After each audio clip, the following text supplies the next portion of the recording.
Hello everyone and welcome back. Today I want to do something with some acrylic inks. So I've pulled out some acrylic inks. I've taken a piece of the Hahnemühle 9x12 paper, cold press watercolor paper, which is my favorite paper. I've cut it in half and I've just taped it down with some painter's tape.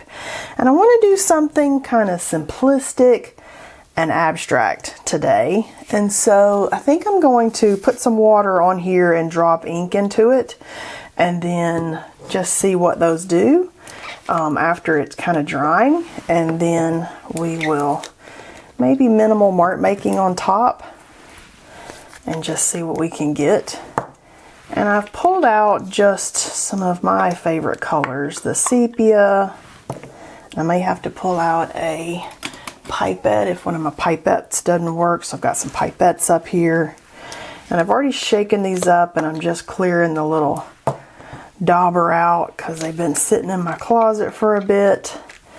And I've pulled out FW sepia, the Daily Rani FW indigo, FW antelope brown, Amsterdam turquoise because I love that color, FW red earth, and Amsterdam warm gray. And I just want to play and experiment and see what we can get. So now I've got all the inks open. I've got the daubers hopefully dry. I'm going to just like spread some water on these and just get started. And I just picked like just a gigantic brush that I have, which is Royal and Langnickel Jumbo number 40. I'm not sure where that came from. Nice big brush. And I think I'm going to do the sepia. And then we'll see where the sepia is based on how this stuff runs. And maybe over here the antelope. And just kind of let it move around and do some stuff. I've got some warm gray, so maybe I'll tap a little warm gray in that. And then I'm just kind of looking around at where I've already got this stuff, where I've got the water on the paper, because some of it's moving and some of it's kind of not moving, and I want it to move around.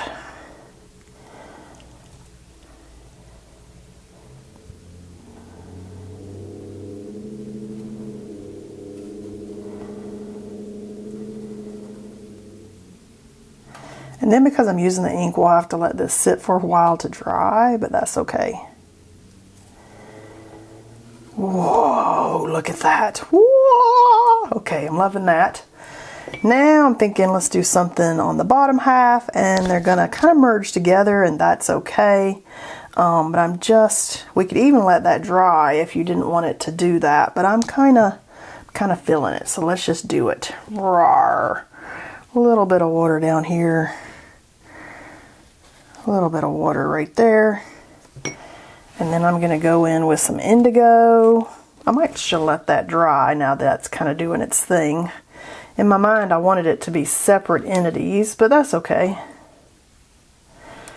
And if it's not moving where you want it to move, you can always take a little bit of water and just help it on a brush.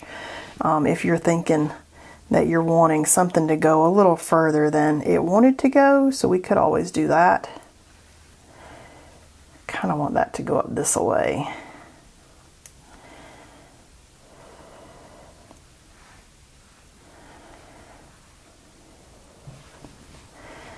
The fun of the ink is just what will it do. That's what's so much fun about the ink. And then definitely clean that off in some water.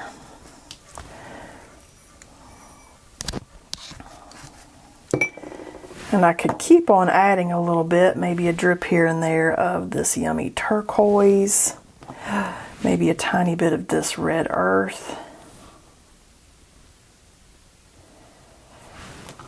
If you're thinking, why those? I'm just thinking, why not? Just because. We could do a little drawing in it right now, or we could wait till it's dry. I kind of think I'm going to wait till this is dry. And I really wanted to do one, I think, where they are actually they stay mostly separate. I could do a, look at here, I have these little strips because this was, I cut up a few that were 9 by 9 squares and has some strips left over that I could play with. I could kind of move this around. It's kind of sitting in a blob up here. This is the warm gray, and I don't really want it to sit as just a big circle. Ooh, see, there we go. This is doing something crazy cool. Look what that's doing. It's like separating out into like something cool. Look at that. Oh my goodness. I'm serious. Some of the most fun you can have is watching the ink spread and go its different directions and see what it's going to do. That's cool now. I kind of don't want this to be a circle either. Like, I don't want it to look like it dripped and sat there. So if you're just getting like a drip, just move it a tiny bit with your brush and see, you know, how can you get that to look a little more organic than maybe it's wanting to look. There we go. And it's so thick. That's going to take a while to dry, so we're going to have to sit these to the side and then come back and make on them in a little while. So that's what I'm going to do. So I am going to close up my inks and set these on the floor and just let them kind of do their thing, and then I'll be back in a bit. Alright, this is not 100% dry here on the very edges, and I did, after I cut the camera off, took a Kleenex tissue and just kind of touch the edges to gather up all the ginormous amount of water that was drying right here on the edges, but I didn't get it all because I wanted some of those to dry and do whatever it was going to do. But now I'm kind of thinking, what else do we want to do on top of here? I'm almost feeling like perhaps oil pastels could be a good choice. And maybe some more acrylic ink might be a good choice. And so I have pulled out my Sennelier. This is my smaller box of the Sennelier oil pastels. There are 24 colors here, but I figured, good enough. We got lots of colors in there that we could maybe pull from. And we can either do some big mark making, or we could take some, I kind of feeling like a little bit of ink as a big statement, and then maybe some touch up of oil pastel in there. What are you thinking? Are you thinking the exact opposite of whatever I'm thinking? This is the sepia. Now I could put this on with the sepia. I'm kind of feeling like, you know, some kind of yummy thing like that, give or take. Or I could put it on with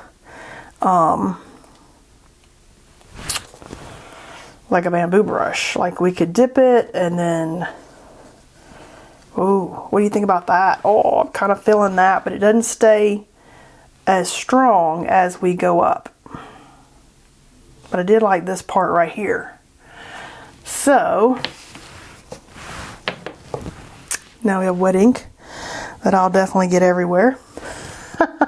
Let's just do it. Let's just do it. Okay.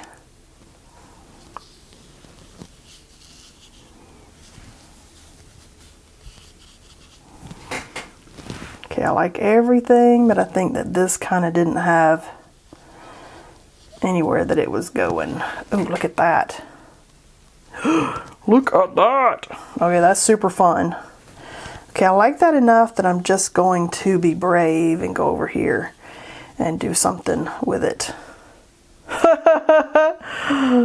Okay, I'm kind of digging that as a what should we do? Let's try something crazy moment. All right, I'm liking that. That's crazy. I agree. Did we ruin it? I don't know. Do I care? Probably not, because we can make some more. I like this pastel here, so maybe this color. Kind of needing that to dry. Now the whole time I had the inks kind of sitting there, out there kind of drying, I did not hit those with the heat gun on purpose, because I wanted the ink to kind of do its thing. I didn't want to influence it with the heat gun and make things dry faster than they should have, because I wanted it to kind of do what it was gonna do. But for the top part there, I kind of needed it to dry so I could move on. And I let it sit there for probably a good hour. I mean, I went and did a different project and just kind of made myself walk away so it could do its thing. Okay, that was a good color. That was 210, which is like looks like an olivey green, but I don't know the exact name. But it's number 210. Something olive brown. It's underneath the it's underneath the wrapper. Okay, I really liked that. Now I'm kind of feeling over here. Is there one in here that I really, really like? Let's see. What about this color? Throw this in here. Because I want there to be some... Oh, good one. Good choice. You know, these are different than my favorite Mungios. These are creamier and a little more like painting with your lipstick, which I like, but at the same time I like how the Mungios kind of keep they're firmer and they're easier to work with almost. They like really keep their shape even better, and I don't know, I just like them even better than the Sennelier for most of the stuff that I do. And I will hit these with a pastel fixative because oil pastels, this is the Sennelier oil pastel fixative, because oil pastels never seem to dry, and if they did dry then our sticks would dry out. And I've had this set for, you know, more than a year, and they're just as creamy and oily as they always were. So you gotta hit them with something because they don't really seem to dry.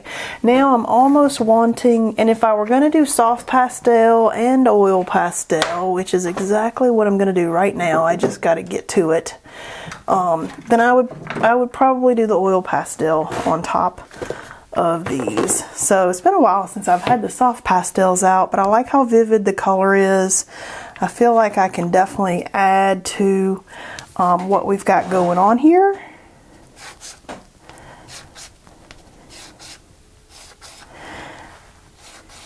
And it's a way to really get that pop of color I'm kind of craving over here.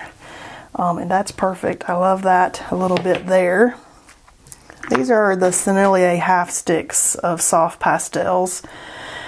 And I do try to resist blowing powder everywhere. I normally would set this up and tap it on paper towel to get that powder off of there, but I'm going to wait until I'm at the stage that I actually want to do that. So I loved that. I like that right there. I like the line going through it.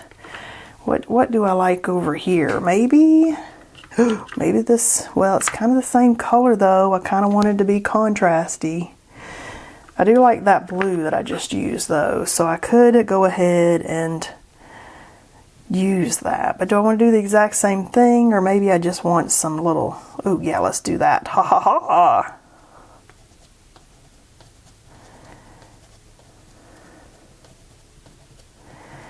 I just like how strong and vivid the colors are with pastels, because they're basically pure pigment that you're getting there. And maybe we'll come on off this edge. I like coming outside the edges and the constraints that we've created with our color. Okay, I like that. See, and I went over the edge there, and I almost feel like I need something out here. What do we need out there? Doesn't have to be pastel. Could be gold. Maybe we need some gold. Alright, let's put some gold in there. You know, I have a lot of people put, where's the gold? Every time I don't use gold. And then a lot of people say, never ever used gold until you used gold. And to that I would say, I never ever used gold myself until Sketchbox sent me that Kuretake gold paste. And then I was like, everything needs gold. I was obsessed with it. This stuff right here started my obsession with the gold, the Kuretake gold mica paste. Okay, so I'm just going to get the zig marker out because I'm feeling kind of a laziness, but it's a good easy way to do some gold without having to get out your ink and stuff. And I've still got some wet acrylic ink over here that I'm trying to avoid, because I don't need that to be on the tip of my pen and then dry.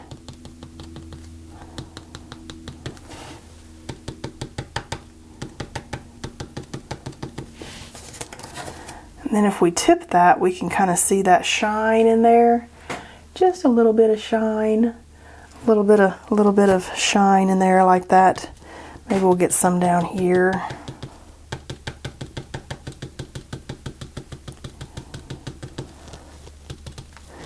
I like it. I love it. I love it. Okay.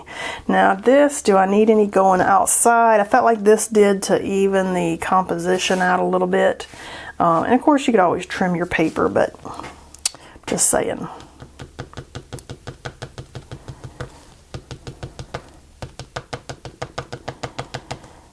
Ooh, you know what might be nice too? Oh, we're gonna get that paste out in a moment, because as I'm going, ideas are coming to me.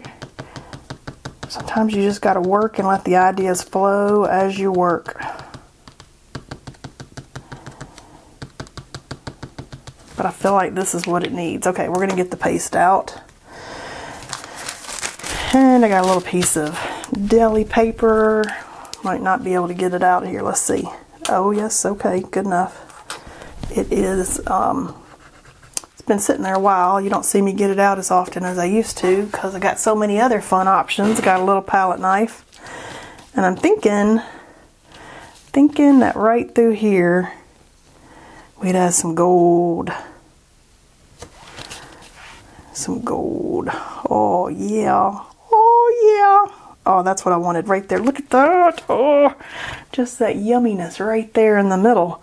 Oh, do I need any more? I'm kind of feeling like a little tiny bit right up here.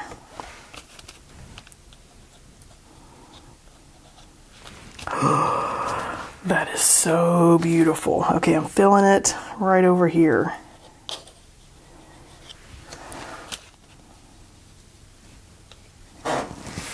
Oh, so pretty. Oh, so pretty. Now I'm kind of thinking, no, you know what? I love it where it is. Maybe I'll put a few more gold dots up here because I love them. And that'll really pull that gold in for us. Okay. Oh my gosh. What a good paint day. Oh my gosh, these are gorgeous. Okay, I think I'm there.